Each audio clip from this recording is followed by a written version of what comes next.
In this next segment, we share with you the thoughts of pundits here and elsewhere with regard to the Yoon administration's first 100 days in office and the related events thus far. I have Doctor Woo Jung-Yeop from the Sejong Institute here in the studio. Dr. Woo, welcome back. Thanks for having me. I also have Dr. Bruce Bennett at RAND Corporation live on the line. Dr. Bennett, it's a pleasure to see you again. Well, thank you very much. Dr. Woo, we'll start here then. Let's begin with a few words on your thoughts regarding the President's speech to mark his first 100 days in office. What struck you the most? So it's his 100th day, which means that it is just a little over than 3 months. That means that it's not about what he has achieved or what he has done during the 100 days. He basically spoke to the public that what he's going to do in the rest of his tenure and what's the direction that he's going to lead this country.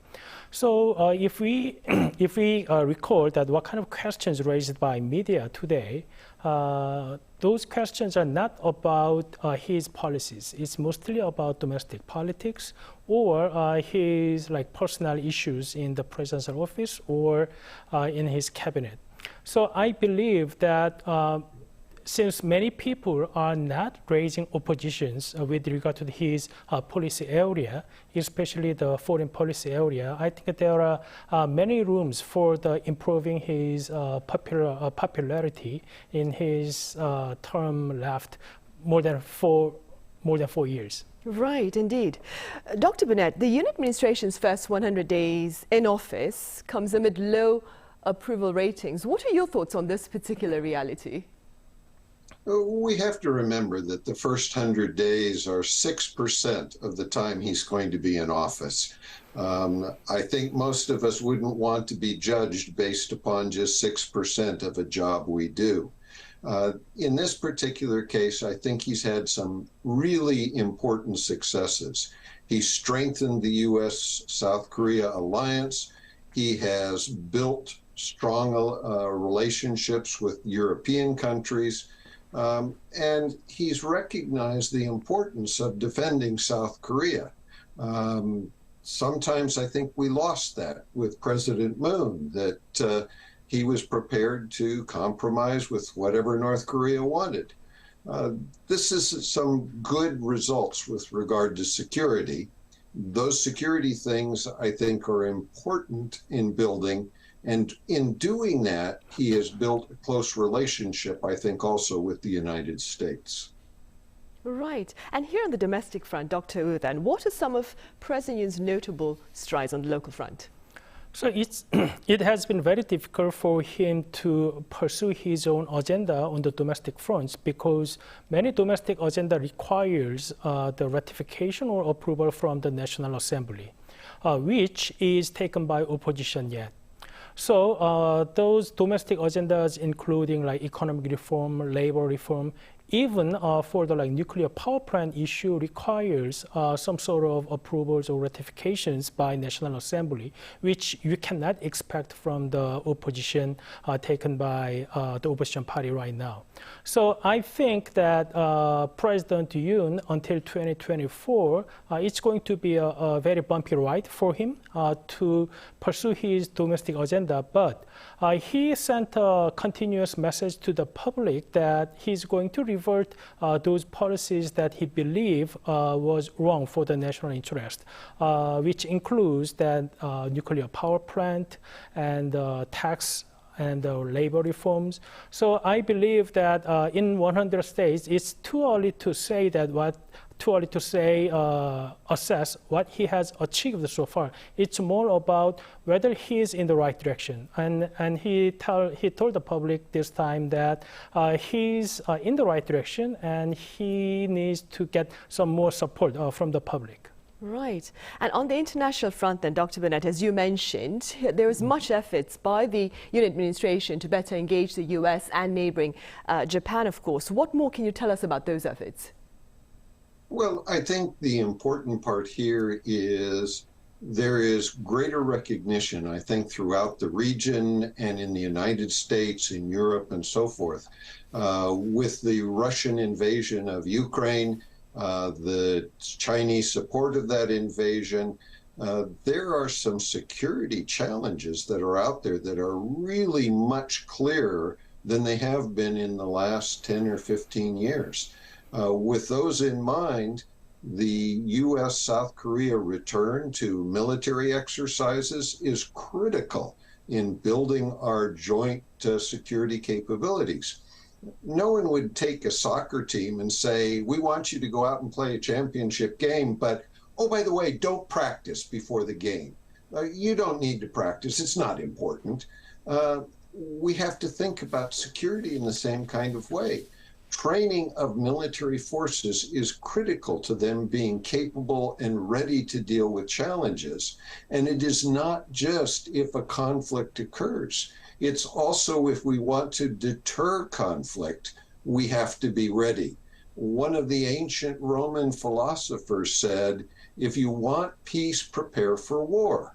Now, he doesn't mean to start a war. He meant if you're ready to fight, an opponent is likely not going to want to fight. And that's what I think the progress has been made. And what's important in that is for South Korea, Japan is critical as well. There is no way the U.S. can support Korea in a war without access to Japanese bases and facilities. So a closer relationship among the three countries is also critical, and progress has been made there. Right. Back on the local front, Doctor, we spoke about room for much improvement under the Yoon administration. Which areas then do you suppose need to be better addressed by the Yoon administration? I think that Yoon administration needs to fill out the cabinet positions and the necessary government positions pretty soon. We understand that it takes time to pick a right person for the right place, but there are criticisms from the public that it takes much longer time. And one thing that I want to mention is that I don't know whether you could see it this morning. The enthusiasm from the reporters at the press conference was much lower from my perspective, mainly because that they always had a chance to ask questions when President came to his office. So in the previous administrations, that media reporters had a very small chance of asking questions directly to the president. But these days, for 100th day, president took questions every morning. So I think that reporters had less enthusiasm at the press conference today, because they have another chance tomorrow. Right, daily doorstep. Yes. Dr. Bennett, similarly, on the international front then, some say the Yoon administration needs to better balance efforts to bolster security, which you mentioned, with efforts to perhaps boost the economy. Of course, they are talking about commitment to trade ties with neighboring China. What are your thoughts on this? Well, we have to remember that as the U.S. has recognized the Chinese threat, we have to go back in time and say the Cold War that has been developing between China and the United States didn't start a year or two or three ago. It started decades ago. The Chinese recognized that if they were going to have leverage in their region and against the United States, they needed to build that leverage with economics. As a result, they have substantial leverage with Korea, as they demonstrated in 2017 and 2016 with the THAAD activities. China now is emphasizing the 3 no's and saying, oh, you've got to go back to that Korea, when China never did what they promised when South Korea talked about the 3 no's. So one has to be careful with China. China is going to want to put a lot of pressure on Korea to gain more influence. But Korea also has to recognize that it has substantial economic relations with China and has got to be prepared to deal with China in a way that will maintain economic capabilities in Korea. Right, and that remains a task, of course, for the new administration.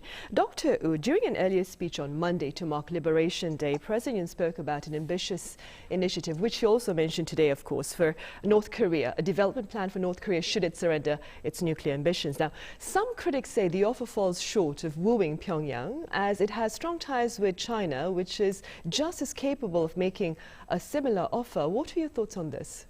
Since the administration used the term audacious approach to DPRK, there are criticisms from some observers that whether it is audacious enough to bring North Korea back to the negotiations.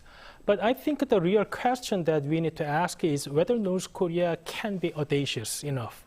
Because it's not about us, it's about DPRK that has developed its nuclear weapons and that has refused to receive any humanitarian assistance for their people who are suffering. So President Yoon laid out his plan on Monday that he's going to provide almost everything if that doesn't hurt the spirits of the sanctions because of North Korea's nuclear development. So I think that if North Korea refused to talk with the international community, it's not because we are not audacious enough. It's because that North Korea needs that kind of international environment to keep its regime surviving. So I believe that President Yoon is going to provide humanitarian assistance no matter what, and he's going to find a way to relieve some sanctions if North Korea takes very meaningful steps to denuclearization. So it's about whether North Korea is going to take that meaningful step or not. It's not about South Korea or international community is going to provide something more. Right. Dr. Bennett, the Yoon administration is also seeking to expand its ties with its Southeast Asian counterparts, perhaps in sharing the concerns that you mentioned earlier about economic ties with China. What perhaps are the broader implications of stronger ties between South Korea and Southeast Asia? Southeast Asia is a vibrant marketplace for Korea. It's an opportunity to establish both businesses and to sell Korean goods. This is a great opportunity for the Korean economy and one that is not controlled entirely by China.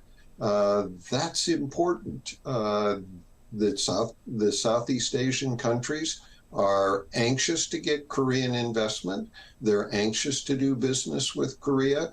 They see Korea as having many similar interests to them. They're just not as far along in development as Korea is. So in many ways, this is a great opportunity for Korea as a country, and it makes it not quite as dependent on China if it can build more economic relations with other countries that aren't as anxious to dominate the Korean peninsula. And staying with that, Dr. President Yoon has also pledged to boost South Korea's role in the international arena. What areas then, aside from security and trade, do you recommend?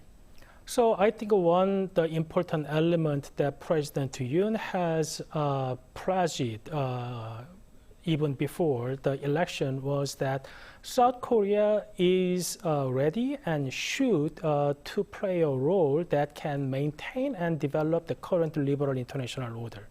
So to keep and maintain the international order, it's not only about economically developed countries, but also many developing countries needs to understand that what international order is beneficial for them.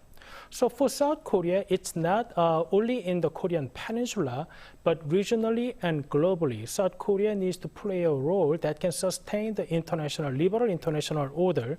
So I think that those countries which are less privileged in terms of like finance and economic areas, South Korea can play a lot of roles because many countries have a trust in South Korea's sincere purpose of providing them with the support. So I believe that South Korea under the Yoon administration is going to expand its provision of the support to the countries that's in need of those supplies. Right. And Dr. Bennett, speaking with Bill Gates yesterday, that would be Tuesday here in South Korea, President Yoon shared his commitment to health justice. Would you say that ensuring global health is another area, perhaps, in which South Korea may play a pivotal role? Oh, absolutely. I think we have to remember we have been thoroughly focused on the COVID pandemic, which keeps coming and going as different variants occur. But monkeypox has now reminded us that there are other diseases out there that need to be addressed. And with all of these diseases, but especially with COVID and the variants, getting it under control globally is critical, because variants don't necessarily occur in one country or another. They can occur anywhere in the world.